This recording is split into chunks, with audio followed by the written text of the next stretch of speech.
नमस्कार। आज हम क्लास 9 के नए मैथ्स सिलेबस के पीछे की सोच को समझने की कोशिश करेंगे। देखिए, ये सिर्फ टॉपिक्स की एक लिस्ट नहीं है, बल्कि ये सोचने का एक बिल्कुल नया तरीका है। कभी ऐसा लगा है कि मैथ्स बस कुछ अलग-अलग नियमों का ढेर है? मतलब एक तरफ ट्रिग्नोमेट्री, दूसरी तरफ अलजेब्रा, फिर ज्योमेट्री। ऐसा लगता है मानो ये सब अलग-अलग ग्रह हैं जिनका आपस में कोई लेना-देना ही नहीं है ना? बस एक लंबी सी लिस्ट थमा दी गई हो कि चलो इसे याद कर लो। लेकिन अगर ये लिस्ट हो ही ना, सोचिए अगर ये एक मैप हो तो, एक नक्शा जो दिखाता है कि ये सारे रास्ते, ये सारे कॉन्सेप्ट्स एक दूसरे से कहाँ और कैसे जुड़ते हैं। और बस यही यही इस पूरे विश्लेषण का मुख्य विचार है। ये नया सिलेबस सिर्फ टॉपिक्स रटने के लिए नहीं है, बल्कि उस पूरे नक्शे को, उस पूरी बड़ी तस्वीर को समझने के लिए डिजाइन किया गया है। तो चलिए इस मैप के पहले हिस्से में चलते हैं। ये है अंतरिक्ष की भाषा, मतलब ज्योमेट्री। असल में ये वो भाषा है जिससे हम अपने आसपास की दुनिया को समझते हैं और उसे डिस्क्राइब करते हैं। ज्योमेट्री के नियम कहीं आसमान से नहीं टपके, इनकी जड़ें हजारों साल पुरानी है और अलग-अलग सभ्यताओं की रोजमर्रा की जरूरतों से जुड़ी हुई हैं। जैसे भारत में वैदिक यज्ञों के लिए सही आकार की वेदियां बनाने के लिए शुल्ब सूत्रों में एकदम सटीक ज्योमेट्रिकल कंस्ट्रक्शन दिए गए थे। या फिर प्राचीन मिस्र में जब नील नदी में बाढ़ आती थी तो उसके बाद जमीनों की सीमाओं को फिर से नापने के लिए ज्योमेट्री का ही विकास हुआ। तो हुआ ये कि यूक्लिड जैसे महान विचारकों ने इन सारे बिखरे हुए आइडियाज को कुछ बेसिक नियमों में, जिन्हें हम एक्सियम्स कहते हैं, उनमें ऑर्गेनाइज कर दिया। और कमाल की बात यह है कि इन्हीं बेसिक नियमों से बड़ी बड़ी प्रैक्टिकल चीजें निकल कर आती हैं। जैसे ये नियम ही हमें बताते हैं कि बड़े बड़े पुलों और टावर्स में हमेशा ट्रायंगल यानी त्रिभुज का इस्तेमाल क्यों होता है, क्योंकि वो मजबूत होते हैं, स्टेबल होते हैं। और फिर आते हैं सर्कल्स यानी वृत्त। जरा पहियों के बारे में सोचिए। एक छोटे से पहिए के आविष्कार ने ट्रांसपोर्ट और खेती में क्रांति ला दी, और आज भी गाड़ियों के गियर्स से लेकर सैटेलाइट्स के ऑर्बिट तक सर्कल्स को समझना हमारी दुनिया को समझने के लिए बेहद जरूरी है। तो मैप के इस हिस्से को समझने का मतलब सिर्फ थियोरी रटना नहीं है, इससे असली दुनिया के स्किल्स मिलते हैं। जीपीएस की तरह कोऑर्डिनेट से किसी जगह की सटीक लोकेशन बताने से लेकर लॉजिक के साथ ये साबित करने तक कि कोई डिजाइन क्यों काम करेगा, ये सब कुछ तार्किक सोच के बारे में ही है। चलिए नक्शे पर थोड़ा और आगे बढ़ते हैं। अब हम एक ऐसी दुनिया में कदम रख रहे हैं जहां हम छिपे हुए पैटर्न को खोजना सीखते हैं। ये दुनिया है अलजेब्रा और सीक्वेंसेस की। ये वो टूल्स हैं जो हमें पैटर्न्स को पहचानने और आने वाले कल का अंदाजा लगाने में मदद करते हैं। लीनियर इक्वेशंस ये सिर्फ किताबों के मुश्किल से फॉर्मूले नहीं हैं, असल में ये हमारी रोजमर्रा की जिंदगी को समझने का एक मॉडल है। कोई चीज कैसे बढ़ रही है, कैसे घट रही है, ये इक्वेशंस हमें समय के साथ होने वाले बदलावों को समझने में मदद करती हैं।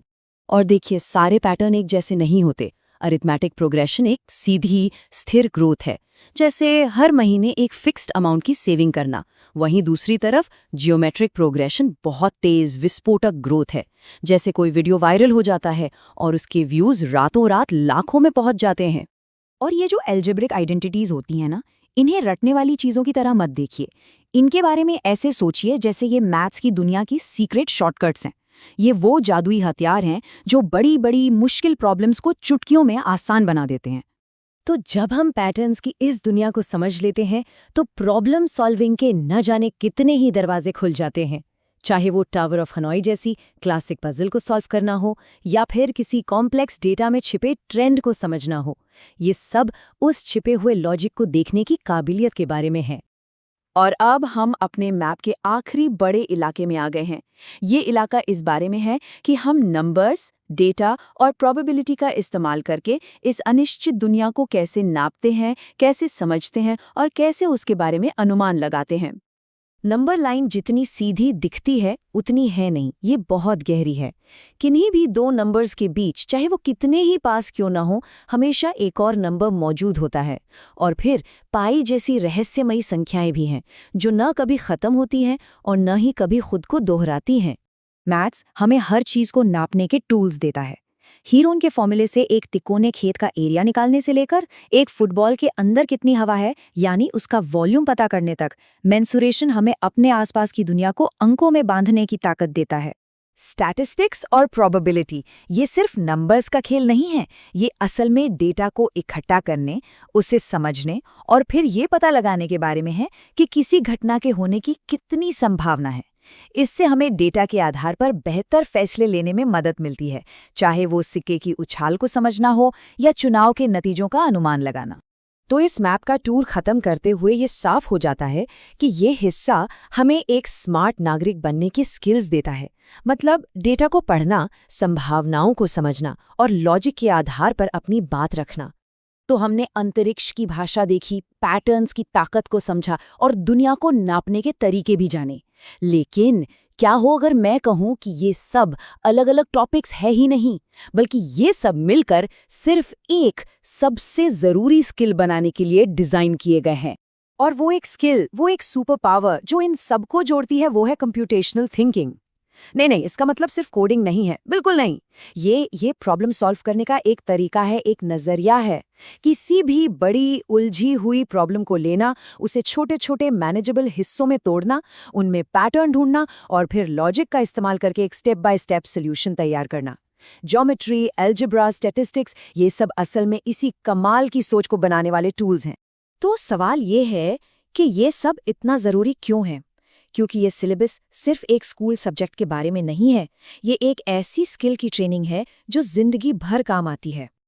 आखिर में सबसे बड़ी बात यही है, इस नए नजरिए का मकसद मैथ्स के बारे में हमारी पूरी सोच को बदलना है। ये सिर्फ नियमों का एक कलेक्शन नहीं है जिसे याद करना है, बल्कि ये प्रॉब्लम सॉल्व करने का एक पावरफुल तरीका है, एक ऐसा स्किल जो स्कूल की दीवारों से कहीं आगे पूरी जिंदगी साथ चलता है। और ये हमें एक बहुत ही दिलचस्प सवाल पर लाके छोड़ देता है। जब गणित एक नक्शा बन जाता है और प्रॉब्लम सॉल्विंग एक आदत बन जाती है, तो संभावनाएं अनंत हो जाती हैं। तो इस नए नक्शे के साथ सबसे पहली प्रॉब्लम कौन सी हल की जाएगी?